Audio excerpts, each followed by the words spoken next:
Ouais, salut les amis, petite vidéo sur un sujet qui me tient à cœur. Je sais plus qui disait une fois, nous ne sommes que des pauvres créatures misérables, soumises aux nécessités matérielles de ce bas monde et du côté très éphémère de cette vie visiblement assez mesquine. Je suis pas tout à fait d'accord.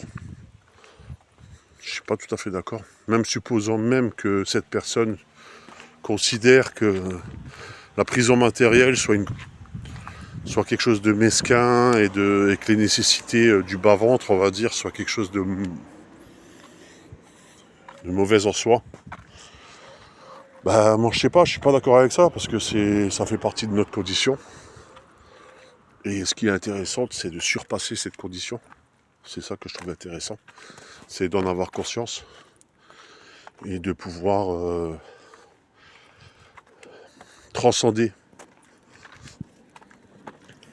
transcender cette condition humaine, on va dire. Parce que si on se base d'un point de vue matérialiste, physique, d'un point de vue de la zététique, là, je sais pas comment on peut dire, oui, c'est malheureux. La finalité, elle n'est pas terrible là aussi. Mais si maintenant tu as conscience de ta condition et que tu t'élèves de différents moyens, ok, tu vas pas atteindre des degrés de spiritualité extraordinaires. Parce que bien sûr, il y a toujours ces conditions matérielles, surtout ce monde capitaliste qui font que on est toujours obligé de courir pour avoir des choses, pour réparer des choses, pour posséder, pour se nourrir maintenant aussi. Parce qu'on va dire la nourriture ne pousse plus dans les arbres, elle pousse dans les supermarchés maintenant. Donc oui, il faut de l'argent et on est conscient de ça. Ça nous conditionne d'autant plus, ça nous fait prendre conscience d'autant plus de ce côté mortifère. Tu vois, le packaging au supermarché, quand tu vas dans les rayons et que tu vois la mise en condition des produits tarissables et tout ça, c'est un petit peu le reflet de notre propre existence dans ce monde capitaliste. Donc oui, c'est triste, cette condition est triste. Si tu te mets au même niveau qu'un paquet de jambon au supermarché, oui, ta condition, elle sera misérable. Mais en tant qu'être humain, t'es pas fait pour ça en fait. Maintenant, il faut vivre dans le monde dans lequel on vit, on peut rien y faire, on n'a pas le choix en fait. Voilà, on n'a pas le choix. À chaque époque, il y a eu des contraintes. Au Moyen-Âge, d'après ce que j'ai entendu, d'après certains historiens, c'est toujours dur d'avoir une véracité sur ces choses-là, mais les gens priaient pour leur salut, le salut de leur âme. Pourquoi pas, tu vois. Mais peut-être qu'ils avaient des conditions terrestres qui étaient plus compliquées aussi. Après, on a eu le confort matériel, ce qui nous a rendu feignants, ce qui nous a rendu, comment je peux dire, ça a ouvert la voie à l'hédonisme aussi, au mouvement hippie. Faites l'amour, pas la guerre, parce que bon, matériellement, les gens avaient ce qu'ils voulaient. On rentrait dans les 30 glorieuses, la guerre était finie. Mais ça, c'est bien de penser comme ça, mais tout ça, c'est éphémère. Et là, nous vivons une situation éphémère. Le seul moyen on va dire pour moi, de cohabiter avec une existence spirituelle, on va dire, même si ce mot-là, j'ai un petit peu du mal, parce que est-ce qu'on a vraiment conscience de la spiritualité? Je sais pas. Comme je disais, il faut faut pas confondre spiritualité et bien-être. C'est pas parce que tu fais des exercices de respiration et que tu te sens mieux que tu as atteint un haut degré de spiritualité. Bien au contraire, je dirais. Donc c'est comme Est-ce que rendre service, c'est forcément faire du bien aux autres? Est-ce que croire ce qui est bon pour soi, c'est forcément bien pour les autres? Est-ce que croire que notre spiritualité est forcément la meilleure? En fait, on a une spiritualité en fonction de l'époque qu'on traverse.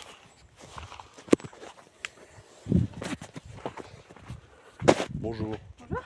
Ça grimpe? Ouais. Et ce qui fait que ces conditions matérielles nous façonnent quelque part notre idéologie, conditionne notre esprit, mais c'est pas parce que ton esprit est conditionné dans un environnement que c'est forcément ça t'ouvre les portes à la spiritualité. Voilà.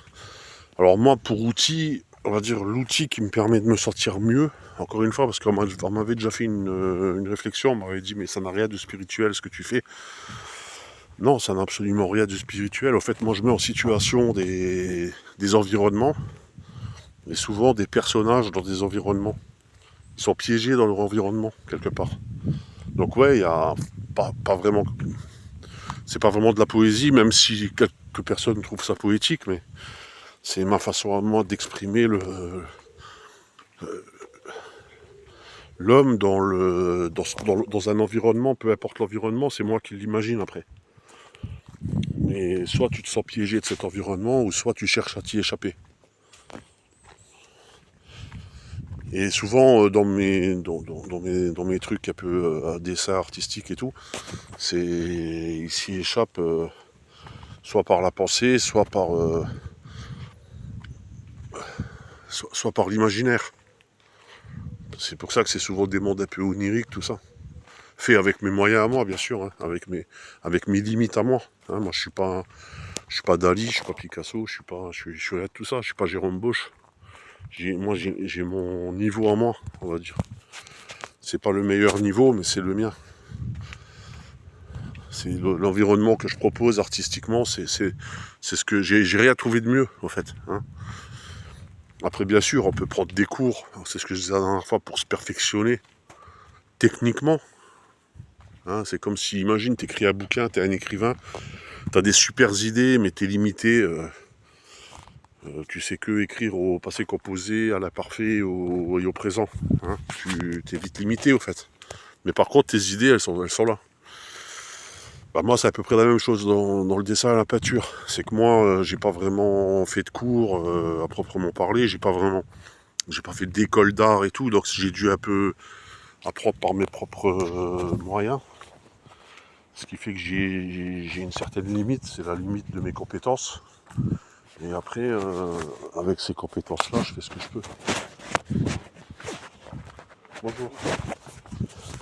Je fais ce que je peux et c'est un peu comme un sportif avec je sais pas, un mec qui va courir par exemple, avec ses deux jambes, bah, il fait le maximum de ce qu'il peut et il pourra jamais rivaliser avec un mec qui fait les Jeux Olympiques.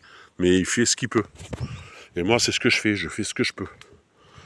Parce qu'on m'a déjà fait des réflexions, oui, ce que tu as fait là, c'est un petit peu trop enfantin, ça c'est pas assez technique, oui, c'est trop comme ci, c'est pas assez comme ça. J'entends que qu'en tant que spectateur, on veuille un objet visuel qui soit quand même d'une qualité maximum. D'ailleurs, c'est pour ça que maintenant l'IA te génère des images, te génère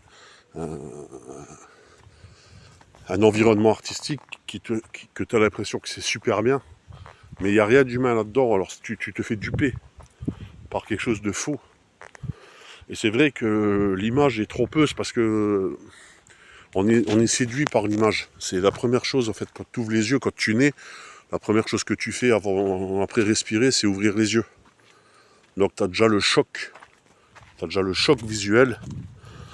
Tu as déjà le choc de ce que tu vas voir en premier. Donc tu es marqué par l'image. Et après, tu cherches l'image réconfortante. Tu cherches l'environnement qui va te réconforter, la douceur qui va te rassurer.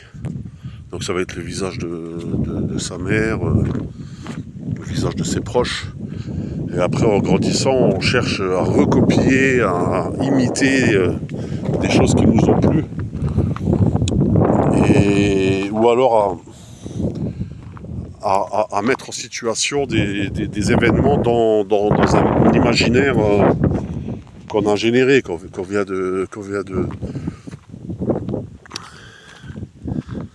d'exploiter sur papier ou autre. Voilà.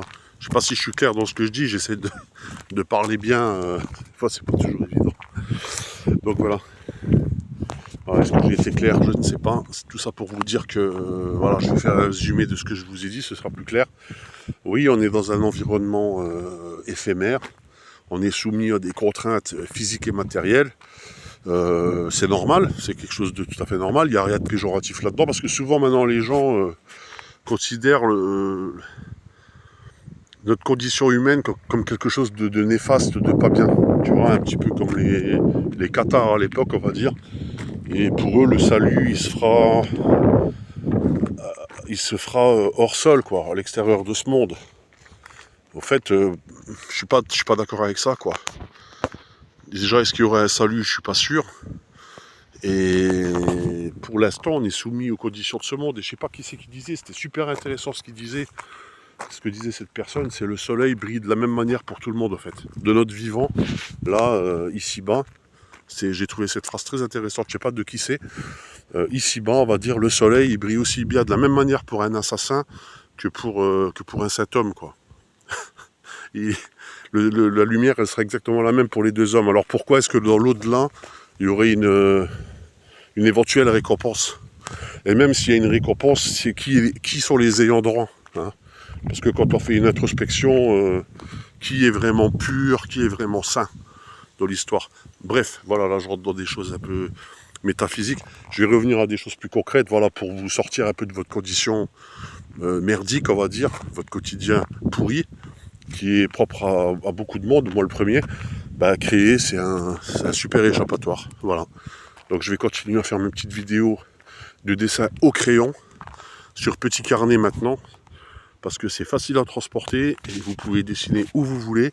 Alors oui, il y a peut-être des gens, ils vont trouver ça hyper simple, et j'en ai rien à carrer, parce que pour moi ça me plaît, ça me fait plaisir de faire des dessins au crayon. Et à la rentrée, je reprendrai la peinture. Allez, ciao!